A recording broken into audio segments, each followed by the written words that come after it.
Welcome to the beer review of me, Jake. So, we're doing it again. We're going back to Marston's Brewery, and it's part of their Horninglow series.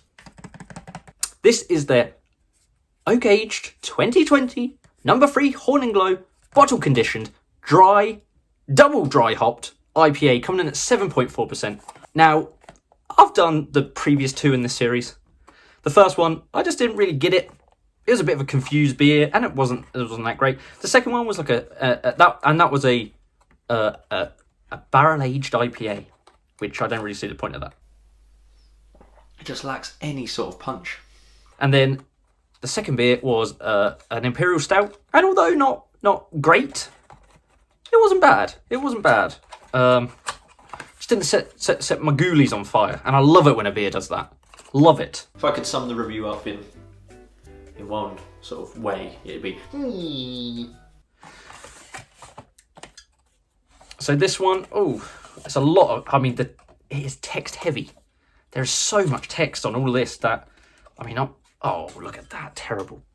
Terrible. This is supposed to be limited edition. This is number 13,990. But there is so much spiel on all this. But I wanted to... tell you about this beer on the side here. This is the most concise bit of spiel about it. Number 3 Horninglow is the third beer in the Horninglow collection from Marston's Brewery in Burton-upon-Trent, paying tribute to the new generation, heavily hopped American India Pale Ale style developed in New England.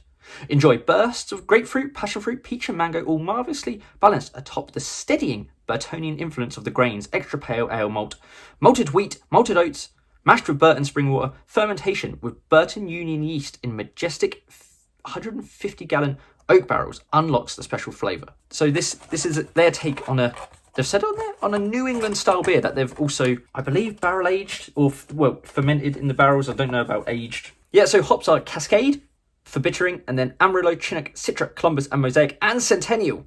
Whoa. I assume just small amounts of each. There he is. Oh, Pat McGinty. Go on, boy. Go on, boy. Keep barrel aging them, son. But let's see what this one's like. Just popped up in Waitrose. Happened to be in there. I saw it on the shelf and I said, "Hey, I better subject myself to that again." Even in the bottle, you can tell it's not too hazy. Kind of precarious stuff. I like living on the edge. We have a pretty damn clear amber-coloured beer. Head sticking around, a little bit rocky on top. Quite a good looking head. I mean, I would say there is an ever so slight haze. This is probably the haziest Marston's will ever get. But let's go for a little sniff on this bad boy, shall we? Orange marmalade on brown bread. Candied orange peel. Almost a bit of an artificial lemon flavour. There's a toffee note to it. I mean, it doesn't smell like a New England IPA, but it's quite a nice smelling beer, I have to say. Yeah, it's quite fragrant. I mean, it's giving you sort of West Coast vibes. I know this says they're sort of going East Coast New England style, but a little bit of grapefruit with sugar on there. Yeah, and a bit of a brown bread kick. Just to let you know, it's a Marston's beer. Well, let's go for a sniff. This one's intriguing, to say the least. Yes.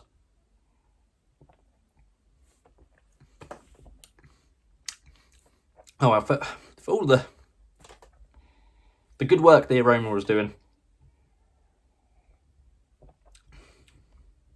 it sort of just tastes like any old Marston's IPA, with a bit more of a sweet citrus kick.